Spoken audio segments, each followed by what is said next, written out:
Hey everyone, praise the Lord. সকলোলৈ মহান ত্ৰাণকৰ্তা প্ৰভু যীশুৰ নামত নমস্কাৰ জনাইছো। আজি সভাৰ আমাৰ 123তম বাৰ্ষিক অধিৱেশনৰ আজি দ্বিতীয়টো দিন হয় আৰু আহি আছো মই সভাস্থলীলৈ আৰু চাব খুব ধুনীয়াকৈ আজিও খুব ধুনীয়া গান নাচ ঈশ্বৰৰ বাক্য এবোৰ হ'বলৈ গৈ আছে। চাই থাকিব আপোনালোকে। মই আহি পাই গৈছো বৰ্তমান সভাস্থল সভাৰ গেট।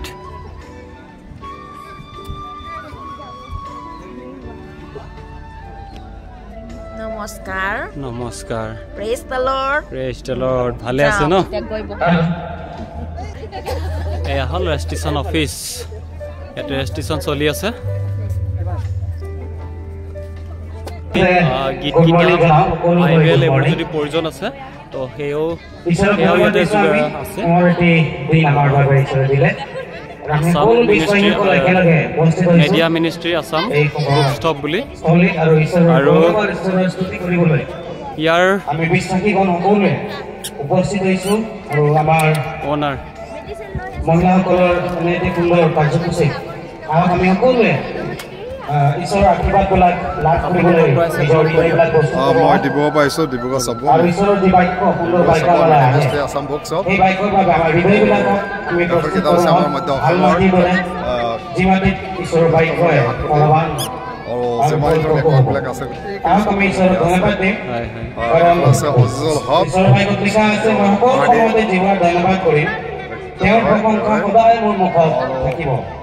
মোৰ প্ৰাণে জীৱতেই গৌৰৱ কৰিব আৰু নম্ৰবিলাকে তাকে আমাৰ লখিমপুৰ সভাৰ আমি ঈশ্বৰৰ গৌৰৱতে ঈশ্বৰৰ স্তুতি আৰু প্ৰশংসা কৰিবলৈ গীত গাম আৰু মই আশা কৰিম আমি সকলোৱে সেই ইচ্ছা আৰু আশালৈ আমি আহিছোঁ। যদি গীত কিতাপ বা বাইবেল লগা হয় তো সেয়াও ইয়াতে আছে। নিজ মুখেৰে আমাৰ সৰ্বশক্তিমান ঠিক আছে। সৃষ্টিকৰ্তা ঈশ্বৰৰ মই বৰ্তমান এতিয়া ভিতৰলৈ প্ৰৱেশ কৰি আছো। ঈশ্বৰৰ স্তুতি আৰু প্ৰশংসা কৰিম কাৰণ ঈশ্বৰে আমাক এনে এটি সুন্দৰ সময়ৰ সুযোগ দিছে এই সকলোৰ বাবে। যিহেতু আজি মহিলাৰ গৈছে নিজ মুখেৰে গীত গাওক। যিখন হাত আছে সেই হাতেৰে আপুনি তালি দিয়ক আৰু hallelujah praise the lord. Hallelujah You are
খুব চিঞৰিছিলো জয় দিছো বুলি ফৰকাল বতৰ হৈ গ'ল চাওক সেইকাৰণে খুব জোৰেৰে আমি সৃষ্টিকৰ্তা ঈশ্বৰৰ আকৌ আমাৰ উচ্চস্বৰে আমি জয় ধ্বনি একেলগে দিম জয় দিছো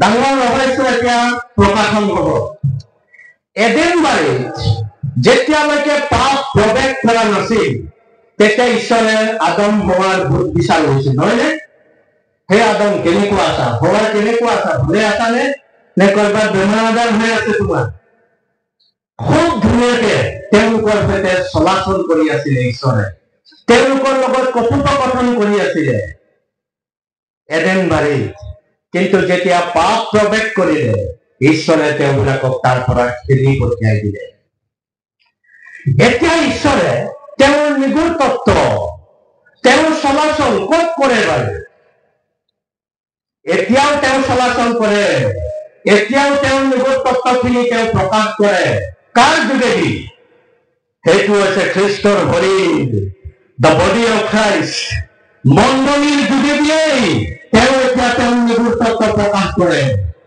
তেওঁ চলাচল কৰে প্ৰিয়সকলে প্ৰিয় সেইকাৰণে মণ্ডলীত যদি পাপ প্ৰৱেশ কৰে ঈশ্বৰে বিচৰা ধৰণে যদি পৰিচালিত নহয় তেতিয়া সেই মণ্ডলীত ঈশ্বৰে এডেনবাৰীৰ নিচিনাকে চলাচল বন্ধ কৰি দিয়ে তেওঁ কথা বতৰা পতাটো বন্ধ কৰি দিয়ে তেওঁ অহা যোৱা বন্ধ কৰি দিয়ে ভোট বিচাৰ নলয় আৰু যদি ঈশ্বৰীয় ব্যৱস্থা মতে খ্ৰীষ্টৰ শৰীৰ চলাই আছে তেতিয়াহ'লে জানিব আপোনাৰ মণ্ডলীটোৱে হৈছে এডেনবাৰী প্ৰিয়সকল তাতেই তেওঁৰ নিগুৰ তত্ত্বখিনি তেওঁ প্ৰকাশ কৰে যেতিয়া প্ৰকাশিত বাক্যত এটা বাক্য আছে তাত স্বৰ্গৰাজ্যৰ বৰ্ণনা কৰা হৈছে দিনে নিশাই সৃষ্টিকৰ্তা পবিত্ৰ ঈশ্বৰৰ সেৱা আৰাধনাত স্বৰ্গদূত বিলাকে ৰত হৈ থাকে ব্যস্ত হৈ থাকে তেওঁবিলাকে পবিত্ৰ পবিত্ৰ পবিত্ৰ ঈশ্বৰ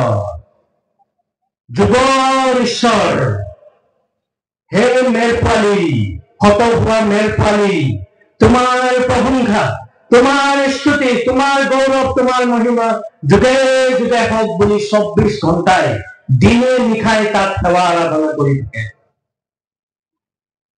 কিয় মহালী ছাৰে স্বৰ্গৰাজ্যৰ কথা কৈছে বুলি কিছুমানে ভাবিছে চাগে তাৰ লগত কি সামঞ্জস্য আছে জানে যেতিয়া পৃথিৱীত আপুনি আৰু মই পৰিত্ৰাণৰ নিশ্চয়তা পোৱা খ্ৰীষ্ট বিশ্বাসীসকল একেজন ঈশ্বৰৰ আৰাধনা কৰিবলৈ আৰম্ভ কৰো তেতিয়া সেই স্বৰ্গৰাজ্যত চলি থকা সেই দিনে নিশাই চলি থকা আৰাধনা আৰু পৃথিৱীত চলি থকা আৰাধনা এক হৈ যায় কিমান ডাঙৰ কাম হয় তেতিয়া চাওকচোন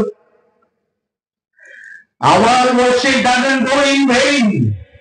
It must be recorded in the word book of life. ঈশ্বৰৰ জীৱন্ত পুস্তকত লিপিবদ্ধ হয় আমি গীত কিতাপত গীত এটি গাওঁ না সেৱাৰ সময় মধুৰ সময় এনেকে বুলি শেষ পদটো কি বুলি কৈছে বিদায় সেৱাৰ সময় বিদায় এই পাৰ্থিৱ সেৱাৰ অন্যখন জবনিকা পৰিৱৰ্তে হবল কিন্তু কিমান সৌভাগ্য ব্যক্তি আপুনি আৰু মই যেই কাম অনন্তকাল স্বৰ্গত গৈ আপুনি আৰু মই কৰি থাকিম একেধৰণে ঈশ্বৰৰ সেই কাম এই শৰীৰত থাকোঁতেই আপোনাক আৰু মোক তেওঁৰ পুত্ৰ যীশুখ্ৰীষ্টক বিশ্বাস কৰাৰ পৰিপ্ৰেক্ষিতত মহা অনুগ্ৰহ দান কৰিছে আৰু সেই আৰাধনা এই পৃথিৱীত থাকোঁতেই আমি কৰিবলৈ সুযোগ পাইছো প্ৰিয়সকল সেইকাৰণে আনকালে কেনেকে আৰাধনা কৰিছিলে মই ইয়াত খুচৰি ফুৰিবলৈ অহা নাই কিন্তু এতিয়া নিৰ্ণয় লওঁ একেলগে যে এতিয়াৰ পৰা হলে আমি মণ্ডলী কেনেধৰণে আৰাধনা কৰিম ৰজাবিলাকৰো ৰজা প্ৰভুবিলাকৰো প্ৰভু জনা এই আৰাধনা যাতে স্বৰ্গত চলি থকা দিনে নিশাই বা 24 ঘণ্টাই চলি থকা আৰাধনাৰ সৈতে যাতে সংযোগ হয় স্বৰ্গখনেই যাতে খ্ৰীষ্টৰ শৰীৰৰ ভিতৰত আদি সোমাই পৰে তেওঁৰ দৃষ্টিত যাতে আমাৰ আৰাধনা গ্ৰহণযোগ্য হয় তাৰ কাৰণে আমি গুৰুত্ব দিম বুলি আমি নিৰ্ণয় ল'ম প্ৰিয়সকল আৰু খ্ৰীষ্টৰ শৰীৰৰ ভিতৰত পাপত প্ৰৱেশ কৰিবলৈ নিদিব তাকো ধ্যান দিব দ্বিতীয়টো হৈছে প্ৰিয়সকল খ্ৰীষ্টৰ শৰীৰ প্ৰথমটো কৈছে পৃথিৱীত আমি কিয় আছো তেওঁৰ দৃষ্টিত গ্ৰহণযোগ্য সেৱা আৰাধনা কৰিবৰ কাৰণে তেওঁৰ মহিমাৰ কাৰণে আমি পৃথিৱীত আছো 2 নম্বৰটো হৈছে আমি যাতে ঐক্য আৰু সম্প্ৰীতি খ্ৰীষ্টৰ শৰীৰৰ ভিতৰত বজাই ৰাখিব পাৰো এইটো হৈছে খ্ৰীষ্টৰ শৰীৰৰ অন্যতম এটি উদ্দেশ্য পৃথিৱীত থকাৰ আজি খ্ৰীষ্টৰ শৰীৰক আমি টুকুৰা টুকুৰ কৰি দিছো এই বোলে ইয়াত বোলে মুগাবিলাকেহে থাকিব পাৰে ইয়াত বোলে উৰিয়াবিলাকে থাকিব পাৰে ইয়াত বোলে গাৰোবিলাকে থাকিব পাৰে ইয়াত বোলে বড়োবিলাকে থাকিব পাৰে নাই আমি বোলে আদিবাসীবিলাক বেলেগ উৰিয়াবিলাক বেলেগ No, that is not biblical.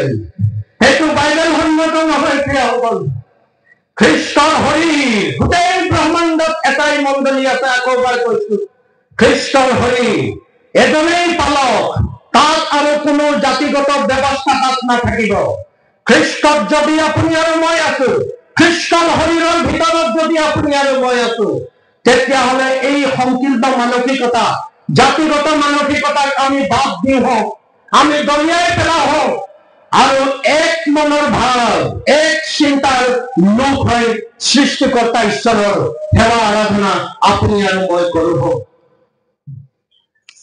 আমেৰিকাৰ কালিফৰ্ণিয়া চিটিত বিশ্বৰ আটাইতকৈ ওখ গছ পায় তাক ৰেড উড বুলি কয় আৰু এই গছজোপাৰ শিপা মাটিৰ ভূগৰ্ভৰ বেছি তলিত নাযায় তেতিয়া শিপা যদি বেছি তলত নাযায় আৰু আটাইতকৈ পৃথিৱীৰ ওখ গছ হয় ঢল ধুমুহা ভূমিকম্প আহিলেতো ই হালি জালি পৰিব লাগে নহয় জানো কিন্তু ৰেডউড গছজোপাৰ এটা বিশেষত্ব আছে যিমান ঢল ধুমুহা যিমান তাত ভূমিকম্প আহিলেও সেই গছজোপাক অলপো তলাব নোৱাৰে অলপো হিলাব নোৱাৰে তেতিয়া মানে আমাৰ উদ্ভিদ বিজ্ঞানীসকলে তেওঁলোকে চিন্তা চৰ্চা কৰিলে যে কি ৰহস্য আছে বিশেষত্বটো কি কিয় পৃথিৱীৰ ইমান ওখ গছজোপা আৰু শিপা দেখোন ভূগৰ্ভৰ একেবাৰে ওপৰ অংশতেই লাগি আছে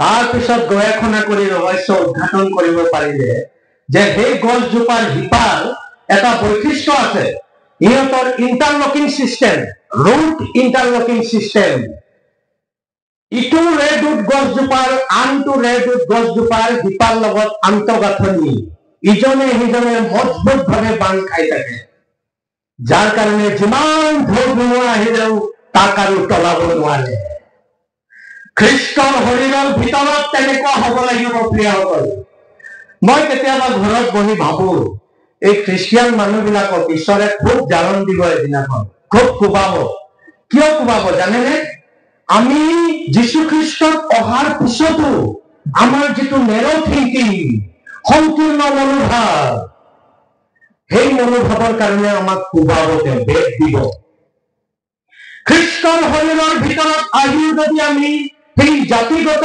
মানসিকতাক যদি আমি উদ্ভৱ স্থান ৰাখিছো বৰ লাজ লগা কথা প্ৰিয়সকল নিজকে সুধো হওক আমি প্ৰিয়সকল এটা পাৰ্ট মই এইখিনিতে এৰিছো আমি দ্বিতীয় পাৰ্টটোত যাম সেইটো হৈছে মহিলাসকল মাতৃসকলৰ কাৰণে ঈশ্বৰে কি ক'ব বিচাৰি আছে খুব ধ্যান দি শুনি আছিলে এইটো ভাগ মূল বিষয় মই ন্যায় দিব লাগিব শিক্ষক যেতিয়া আহিছো সেইকাৰণে অলপ মূল বিষয়ৰ ওপৰত মই কথা কলো কিন্তু মাতৃসকলে মোক ধৰিব বিশেষকৈ আমাৰ পেৰামী বাইদেৱে ধৰিব আমাৰ ছাৰে আহিলে আৰু আমাৰ বিষয়ে একো নকলে আমি অলপ মাতৃবিলাকৰ কাৰণে শুনো হওক কি কৈছে প্ৰিয়সকল প্ৰথম তিমথিয় 2 অধ্যায় একেজন লিখকৰ পৰাই আমি শুনিম সাধু পৌলে কি শিকাইছে বাৰু মাতৃসকলৰ কাৰণে খ্ৰীষ্টৰ শৰীৰত মাতৃসকলে কি কি কৰিব লাগে কেনেকৈ হৈ থাকিব লাগে কেনেকৈ কৈছে অলপ আগতে আমি ডান্স দেখিলো আমাৰ ভনীসকলে মাতৃসকলে ইমান ধুনীয়া নাচিলে তেওঁবিলাক তাৰপিছত মই সভাপতিক কৈছো ইমান ধুনীয়া নাচিছে কিন্তু কাৰো মুখত হাঁহি নাই হে নাচোতে আপোনালোকে যেতিয়া অংগী ভংগীত আপোনালোকৰ হাঁহিও আহিব লাগে প্ৰিয়সকল হাঁহিব লাগে যদি আপোনালোকে খুব ধুনীয়াকে মানে অংগী ভংগী কৰি আছে কিন্তু মুখত হাঁহি নাই, সেই নাচক কোনেও প্ৰশংসা নকৰিব। তো মই আশা কৰো আনকালে যেতিয়া আপোনালোকে নাচিব তেতিয়া যাতে মুখত হাঁহিও থাকে আপোনালোকৰ, সেইটো মন কৰিব। কিন্তু নাচ হলে একদম ফাৰ্ষ্ট ক্লাছ নাচিছে আপোনালোকে, সেইটো হলে মই প্ৰশংসা কৰিছো আৰু প্ৰাৰ্থনাও কৰি ঈশ্বৰৰ ওচৰত আৰু যাতে আগবাঢ়ি যাওক। কিন্তু লগতে কম আপোনালোকৰ মুখত যাতে হাঁহি থাকে। আমি প্ৰথম তিমথিয় 2 অধ্যায় 9 আৰু 10 পদটো চাওঁচোন কি বুলি কৈছে মাতৃসকলৰ কাৰণে। প্ৰথম তিমথিয় 2 অধ্যায় 9 আৰু 10 পদ। সেইদৰে তিৰোতাবিলাকে হুলাস আৰু সুবোধেৰে সৈতে পৰিপাটি পোছাকেৰে নিজক ভূষিত কৰক। ইয়াত সাধু পৌলে বাহ্যিক পৰিপাটি আৰু ভূষিতৰ কথা কোৱা নাই, আন্তৰিক পুৰুষ, আন্তৰিক পুৰুষৰ বিউটি গাম্ভীৰ্যতাৰ কথাহে ইয়াত কৈছে। আমি খ্ৰীষ্টীয় মাতৃসকল, ভনীসকল, যুৱতীসকল এনেধৰণৰ মাৰ্জিত পোছাক পিন্ধিব লাগে। আমাৰ পোছাক পৰিধানে যাতে শুভবাৰ্তাৰ কাৰক এটা হয়, প্ৰভুলৈ যাতে প্ৰশংসা কঢ়িয়াই আনে, তাক আমি ধ্যান দিব লাগে। মোৰ কোৱাৰ্টাৰ একেবাৰে টাউন চাৰ্চৰ বেছি নিলগত নহয়, এটা কেম্পাছৰ ভিতৰতে আছে। আৰু তাত দেখো এনেকুৱা ধৰণৰ পোছাক পিন্ধি দেওবাৰে গীৰ্জা কৰিবলৈ আহে, ভয় লগা মানে। বাহিৰা সমাজেতো চি লৈ নাই কৰিবই, তাহাঁতৰ ওচৰত মানে বহি থকাটো লাজ লগা হয়। তো 123 সংখ্যক বাৰ্ষিক অধিৱেশনত মাতৃসকলক ঈশ্বৰে কথা কৈ আছে, আপোনালোকে বাহ্যিক বেশভূষাক বেছি গুৰুত্ব দিয়াতকৈ আন্তৰিক বেশভূষাক আপোনালোকে বেছিকৈ গুৰুত্ব দিয়ক। Give more importance to your inner beauty. Inner beauty reflects the outer beauty. আভ্যন্তৰীণ সৌন্দৰ্যই বাহ্যিক সৌন্দৰ্যতা কঢ়িয়াই আনে। প্ৰিয়সকল, বাহ্যিক আপোনালোকে সৌন্দৰ্যক বেছিকৈ গুৰুত্ব নিদিব প্ৰিয়সকল। আৰু যি সমাজে গ্ৰহণ নকৰে তেনেকুৱা পোছাক আপোনালোকে পৰিধান নকৰক, তাক ত্যাগ দিয়ক প্ৰিয়সকল। প্ৰথম যেটো উপদেশ সাধু পৌলে আপোনাক আৰু মোক দিছে সেইটো। দ্বিতীয়টো কৈছে কলসিয়া 3 অধ্যায় 18 পদ। আকৌ এই মূল বিষয়ৰ যেটো কিতাপ ইফিচিয়া 5 অধ্যায় 22 পৰা 23 পদতো তেওঁ মাতৃসকলৰ কাৰণে এটা নতুন পৰামৰ্শ তেওঁ আগবঢ়াইছে। নতুন নহয়, এইটো সঘনাই শুনি থকা জানি থকা কথা। 22 পৰা 24 পদ চাওকচোন। হে ভাৰ্যাবিলাক, তোমালোক যেনেকৈ প্ৰভুৰ তেনেকৈ নিজ নিজ স্বামীৰো বশীভূত হোৱা, কিয়নো খ্ৰীষ্ট যেনেকৈ মণ্ডলীৰ মূৰ আৰু নিজেই শৰীৰৰ ত্ৰাণকৰ্তা, তেনেকৈ স্বামীও ভাৰ্যাৰ মূল স্বৰূপ হৈছে। এটা নিগুৰ তত্ত্ব জানক আপোনালোকে। ধৰি লওক মানুহজনী কম পঢ়া লিখা হয় বা আৰু গিৰিয়েকজন বেছি পঢ়া লিখা, তেওঁ অফিচাৰ হয়, চাকৰি কৰে, আৰু মানুহজনী ইমান মানে পঢ়া লিখা নহয়, তেতিয়া মানুহজনীক মানে হীন চকুৰে চাব নালাগে। আৰু ধৰি লওক মানুহজনী হাইলি কোৱালিফাইড হয়, বহুত পঢ়া লিখা, কিন্তু মানুহজন হলে হালোৱা হয়, খেতিয়ক ঘৰৰ হয়তো বেছি পঢ়া লিখা নহয়, সাধাৰণ মানুহ হয়। তেতিয়া মানুহজনক হীন চকুৰে চাব নালাগে। বাইবেলে তাৰ বিপৰীত শিক্ষা দিছে। হে ভাৰ্যাবিলাক, তোমালোক নিজ নিজ স্বামীৰ বশীভূত হোৱা। এটা ৰহস্য শুনক, যেতিয়া এজন ব্যক্তি প্ৰভু যীশু খ্ৰীষ্টক নিজৰ জীৱনৰ ত্ৰাণকৰ্তা হিচাপে গ্ৰহণ কৰে, সেই মুহূৰ্ততে, গ্ৰহণ কৰাৰ মুহূৰ্ততে ই পেণ্ডিং কাম নহয়, পিছত হ'ব, পিছত হোৱা পৰিঘটনা নহয়, লগে লগে আপোনাৰ আৰু মোৰ জীৱনত পবিত্ৰ আত্মা আহে। পবিত্ৰ আত্মাই মোহৰ মাৰি দিয়ে। মানুহজনীৰ জীৱনতো পবিত্ৰ আত্মা থাকে, যীশু খ্ৰীষ্ট থাকে, আৰু মানুহজনৰ জীৱনতো যীশু খ্ৰীষ্ট আৰু পবিত্ৰ আত্মা থাকে।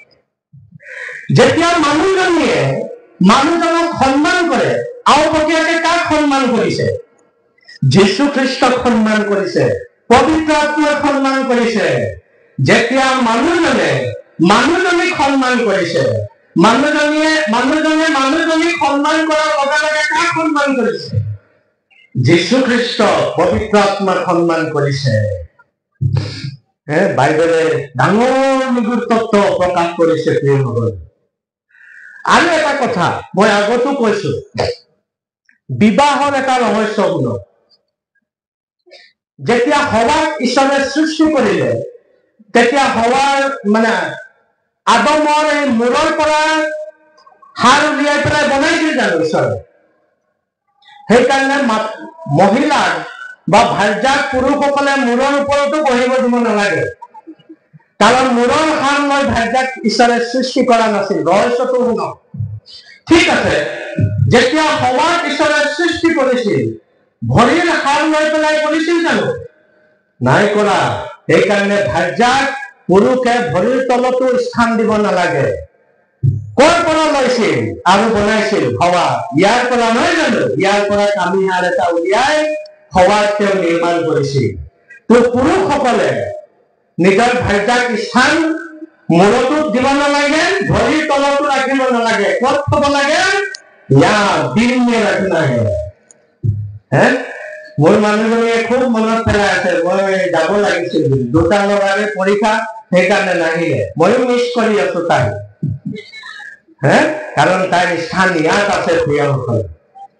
ঠিক তেনেকৈ মানুহজনেও মানুহজনক হৃদয়ত স্থান দিব লাগে প্ৰিয়সকল।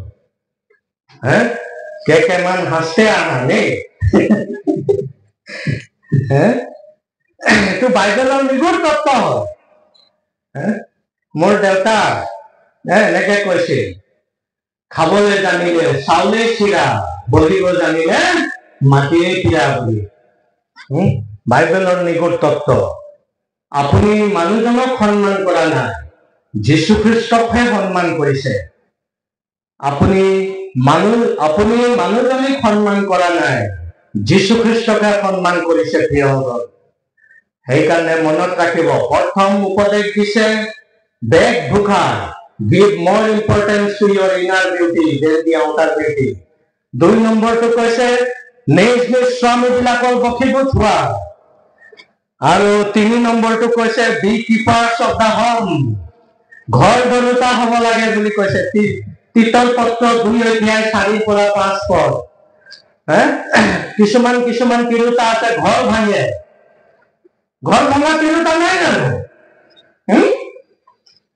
যদিও বাইবেল সন্মত শব্দ নহয়, আমাৰ ভাৰতত সঘনাই ব্যৱহাৰ কৰি থকা শব্দ লক্ষী হ'ব লাগে বুলি কয় তিৰোতাবিলাকে। ঘৰ বান্ধে, ঘৰ ধৰা তিৰোতা। বহুত কম বস্তুক তাই সাঁচি ৰাখি ভৱিষ্যতৰ কাৰণে তাই চিন্তা কৰা তিৰোতা হ'ব লাগে প্ৰিয়সকল। মানুহজনে, ঘৰৰ মানুহখিনিয়ে দেখি ক'ব লাগিব, আমাৰ বোৱাৰীজনী, আমাৰ ঘৰৰ ছোৱালীজনী বৰ অনন্য দেই, বৰ বিচিত্ৰ। কিমান কম বস্তু তাইৰ হাতত আছে হ'লেও তাই কিন্তু ঘৰ বান্ধিব জানে, ঘৰ ৰখা তাই তিৰোতা হয় বুলি। তাই লখিমী হয়। মাতৃসকলক উপদেশ দিছে প্ৰিয়সকল। চতুৰ্থতে কৈছে টিচ এণ্ড মেণ্টৰ। অকল মাতৃগৰাকী এনেকুৱা হলে নহব, তাই শিক্ষয়িত্ৰীও হ'ব লাগিব, তাই গুৰু হ'ব লাগিব, উপদেশক হ'ব লাগিব। তাই এডুকেশ্যনেল সাইকোলজিষ্ট বিলাকে কয় mother is the best teacher at home. ঘৰত মাতৃয়ে হৈছে উৎকৃষ্ট শিক্ষয়িত্ৰী। মানুহজনকো শিক্ষা দিয়ে। মোৰ মানুহজনীয়ে মোক বিভিন্ন ধৰণে শিক্ষা দিয়ে, ল'ৰা ছোৱালীসকলকো শিক্ষা দিয়ে। ঠিক তেনেকৈ প্ৰিয়সকল আপোনালোকো শিক্ষয়িত্ৰী হওক এগৰাকী এগৰাকী। The child's psychology, mentality depends on how mother behaves at home. এগৰাকী মাতৃয়ে ঘৰত কেনেকে ব্যৱহাৰ কৰিছে, ল'ৰা ছোৱালীৰ নৈতিকতা, আধ্যাত্মিকতা, সামাজিকতা নিৰ্ভৰ কৰে মাতৃগৰাকীৰ ঘৰৰ ব্যৱহাৰৰ ভিত্তিত প্ৰিয়সকল। সেইকাৰণে আগত কেনেকে আছিলে কিন্তু এতিয়া হলে ঈশ্বৰৰ বাক্যই সাৱধান কৰি দিছে, আমি সাৱধান হওঁ। বি ডিস্ক্ৰিট এণ্ড চেষ্ট, বিচক্ষণ আৰু সতিনী হব লাগে। সতী, নিজৰ সতীত্ব বজাই ৰাখিব লাগে। এতিয়া নিউজ বিলাকত আহে, সেইদিনা এজন শিক্ষক, মই এটা ডাঙৰ সভাত গৈছিলো, এই কেইদিনৰ আগতে হৰিশিঙাত হৈছিলে এটা সভা, তাত মই শিক্ষক গৈছিলো। শিক্ষকজনে কৈছে যে আজিকালি বোলে এই বিবাহিতা মহিলা বিলাকে বেছি বেয়া কাম কৰে, বেলেগ পুৰুষৰ লগত পলাই যায়। আৰু বিবাহিতা ব্যক্তি বিলাকো কম নহয়, সিহঁতে মানে সেই বিবাহিতা মহিলা বিলাকক পলুৱাই লৈ যায়। মণ্ডলীৰ ভিতৰতো তেনেকে হৈছে। কিন্তু বাইবেলে কি শিকায়? एक आदम के लिए एक ही हवा, एक हवा के लिए एक ही आदम। যাক দিছে তাকেই লৈ ঈশ্বৰক গৌৰৱ কৰক, ঈশ্বৰৰ প্ৰশংসা কৰক। ঈশ্বৰৰ পৰা আহিছে। সিটো পদেশত কৈছে যিজনে ভালজা পায় তেওঁ উত্তম বস্তু পায়। নিজৰ সতীত্ব, maintain your chastity, give importance to your chastity. আপোনাৰ মানুহজনে পৃথিৱীৰ আটাইতকৈ হেণ্ডছম ব্যক্তি হয় যদি ইনাৰ চকুৰে চায়, আন্তৰিক চকুৰে যদি চায়, আপোনাৰ মানুহজনে বিশ্বৰ 1 নম্বৰ হেণ্ডছম ব্যক্তি হয়। আপোনাৰ মানুহজনী বিশ্ব সুন্দৰী হয়, কাৰণ সৃষ্টিকৰ্তা ঈশ্বৰে আপোনাক দান কৰিছে। প্ৰিয়, তো বাহিৰত নজৰ ৰখাতকে নিজৰ মানুহজনীৰ ফালে নজৰ দিয়ক, নিজৰ মানুহজনৰ ফালে নজৰ দিয়ক, বেয়া কামখিনি বাদ দিয়ক। প্ৰিয়সকল, মাতৃসকলৰ এইখিনি কামেই নহয়। প্ৰিয়সকল, মাতৃসকলে ভাইসকলক তেওঁবিলাকে কি কৰিব লাগে? সমৰ্থন আৰু উৎসাহ দিব লাগে খ্ৰীষ্টৰ শৰীৰৰ ভিতৰ চৰাত। আমি এটা পথ চাওঁচোন কেনেকে কেনেকে কাম কৰিছিলে পৌলে। আমি জানো ৰোমিয়া পত্ৰত 16টা অধ্যায় আছে।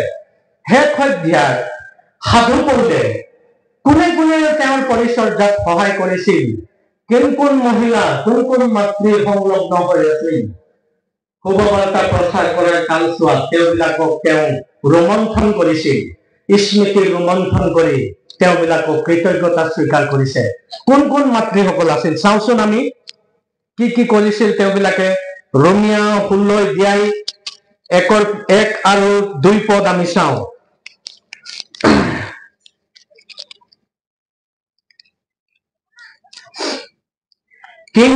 কিংক্ৰিয়া নগৰৰ মণ্ডলীৰ পৰিচাৰিকা ফৈবী নামেৰে আমাৰ ধনী পবিত্ৰ লোকসকলৰ যোগ্যমতে তোমালোকে প্ৰভুত যেন গ্ৰহণ কৰিবা, আৰু যি কৰ্মত তেওঁৰ প্ৰয়োজন হয় সেই কৰ্মত তোমালোকে যেন উপকাৰ কৰিবা।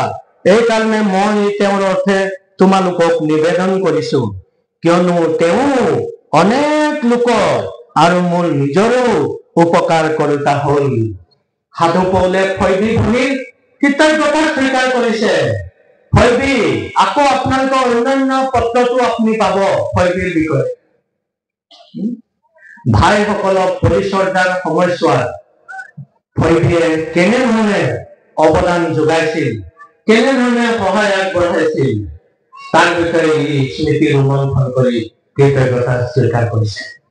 ভাইসকলক উৎসাহ দিয়ক, ভাইসকলক উদ্দীপনা দিয়ক। প্ৰিয়সকল, আপোনালোকে ভাইসকলক সমৰ্থন কৰক তেওঁলোকৰ পৰিচৰ্যাৰ কালছোৱা। আপোনালোকৰ কৰিবলগীয়া বহু কাম আছে। মই ৰাহব বেশ্যাৰ কথা প্ৰায়ে কওঁ। ৰাহব বেশ্যা চাওকচোন, অলপ সময় তাৰ ঘৰৰ দুৱাৰ খুলি দিছিলে। কাৰ কাৰণে? যশোৱা আৰু কালেবৰ কথা মনত পৰে নাই? যশোৱা আৰু কালেব ইমান ভয় লগা পৰিস্থিতিত গম পালে ৰজা তাইক আটক কৰিব, শাস্তি দিব, প্ৰাণদণ্ড বিহিব তাইক। তাৰ অলপ সময়ৰ কাৰণে ঈশ্বৰৰ মানুহবিলাকক চিনি পাইছিল আৰু ঘৰৰ দুৱাৰ খুলি দিছিল। ৰাহব বেশ্যাই সুৰক্ষা দিছিল, তেওঁবিলাকক আতিথ্য দিছিল। আৰু আমি দেখা পাওঁ পিছত গৈ যীশু খ্ৰীষ্টৰ বংশাৱলীত কাৰ কথা? राहब बेश्या কথা। ईश्वर के लिए थोड़ा सा कुछ हम करेंगे तो प्रभु कभी नहीं भूलता, वो याद करता है। সেইকাৰণে প্ৰিয়সকল, বিশেষকৈ মাতৃসকল, পৰিচৰ্যাৰ কালচোৱাত আপোনালোকে ভাইসকলক অনুপ্ৰেৰণা দিয়ক, ভাইসকলক আপোনালোকে সমৰ্থন কৰক। আৰু কৰে শোণিতপুৰ সভাত মই থাকোঁতে মই গম পাওঁ আপোনালোকে খুব অতিথি পৰায়ণ ব্যক্তি হয়, ঈশ্বৰৰ পৰিচৰ্যা কৰি ভাল পায় আপোনালোকে। আমাৰ শাস্ত্ৰখন অন্যান্য শাস্ত্ৰৰ তুলনামূলকভাৱে সম্পূৰ্ণ বেলেগ প্ৰিয়সকল। ইয়াত লিখকজনে এবাটি চেঁচা পানীৰ কথাও লিখিবলৈ পাহৰি নগল। কোনোবাই যদি এবাটি চেঁচা পানী মাথোন প্ৰভুৰ নামত খুৱাই, তাত লিখা আছে কি বুলি, তেওঁ কোনোমতে পুৰস্কাৰ নেহেৰুৱাব। আৰু আপোনালোকে বহুত আগত আছে, বহুত ওপৰত আছে আমাৰ শোণিতপুৰ সভাৰ মাতৃসকল। কিন্তু মই আপোনালোকক অনুৰোধ কৰিছো, আপোনালোকে যাতে আৰু বেছিকৈ গুৰুত্ব দিয়ে ঈশ্বৰৰ পৰিচৰ্যা, আৰু ভগৱৰ্তা কাৰ্যত যাতে গুৰুত্ব দিয়ে, ভাইসকলক যাতে উৎসাহ দিয়ে, ভাইসকলক যাতে সমৰ্থন কৰে পৰিচৰ্যাৰ কাৰণে। তাৰ কাৰণে ঈশ্বৰে আপোনালোকক সহায় কৰক। প্ৰিয়সকল, এই শিক্ষা এইখিনিতে মই মুখনি মাৰিছো। ঈশ্বৰে আমাক সদৰ্পিকে বাহুল্য ৰূপে। হয়, মই এইটো সময়ত লংঘৰৰ কাষত আছোঁ। ইয়াতে এতিয়া ভাতৰ সময় হৈ গ'ল, দুপৰীয়া। তো দুপৰীয়াতে ভাত বিতৰণ হৈ আছে। আৰু এই মণ্ডলীৰ বাইদেউসকলে, দাদাসকলে বহুত বেছি ইয়াতে কষ্ট কৰি আছে। চাওক তেওঁলোকৰ কষ্ট। চাওক, বাইদেউসকলে বহুত কষ্ট কৰি আছে ইয়াতে যোৱাকালিৰ পৰা আজি এই সময়লৈকে।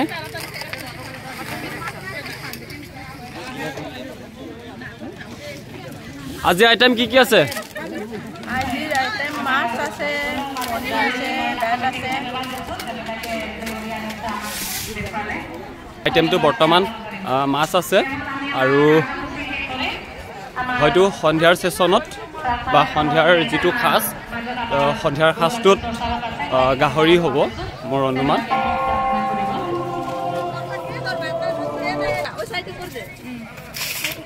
এই চাওক, বাইদেউসকলে বহুত কষ্ট কৰি আছে লাইন ধৰি। বাইদেউ, আপোনালোকে যোৱাকালিৰ পৰা কাম কৰি আছে? এইফালেও আছে। কেনেকৈ লাগিছে নিজৰ মণ্ডলীত সভাখনত?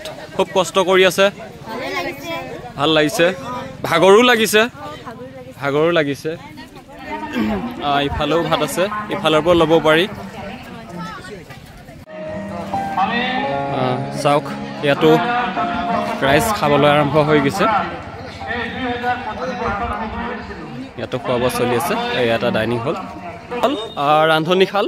মই বৰ্তমান পাই গ'লোঁ ৰান্ধনীশালত। ৰান্ধনীশালত খুব ধুনীয়াকৈ ভাত, চব্জি, গোটেইখিনি বস্তু মানে ইয়াৰ পৰা ৰেডি হয়, তালৈকে ছাপ্লাই হৈ গৈ আছে। মানে এয়া ভাত ৰান্ধি থকা হৈছে, ইয়াতে ভাত বনাই আছে, আৰু লগতে ইফালেও ভাত ৰন্ধা হৈছে, আৰু সিটো চাইডেও ভাত ৰন্ধা হৈছে। আৰু তাতে এয়া কি বনোৱা হৈছে? মাছ নেকি? ইয়াতে মাছ বনাই আছে।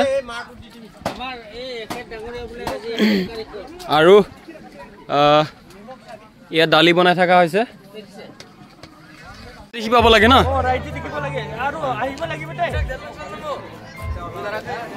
এয়া হ'ল ডাইনিং হলৰ ভিতৰ। এই ডাইনিং হলৰ মেনেজাৰ লিডাৰ। এয়া ডাইনিং হলৰ ভিতৰ প্ৰায় মানুহ বহি গৈছে।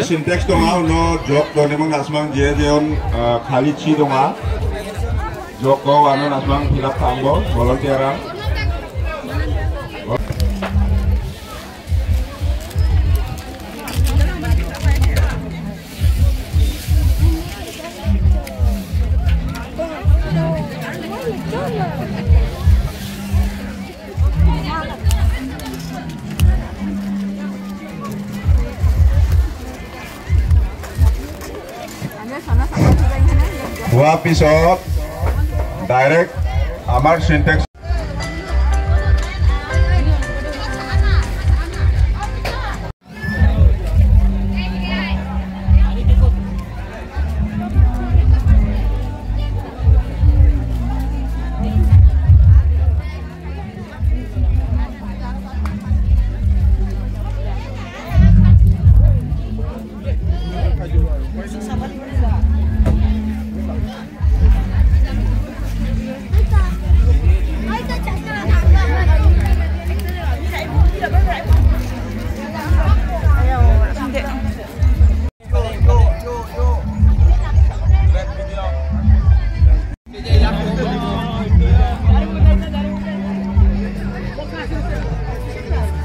এয়াই আছিল দুপৰীয়া ছেশ্যনৰ ভিডিঅ' ক্লিপ তো ভিডিঅ' চাই কেনে পালে আপোনালোকে জনাবলৈ নাপাহৰিব আৰু লগতে অনুৰোধ আপোনালোকে কোন ঠাইৰ পৰা চাইছিলে জনাবলৈ নাপাহৰিব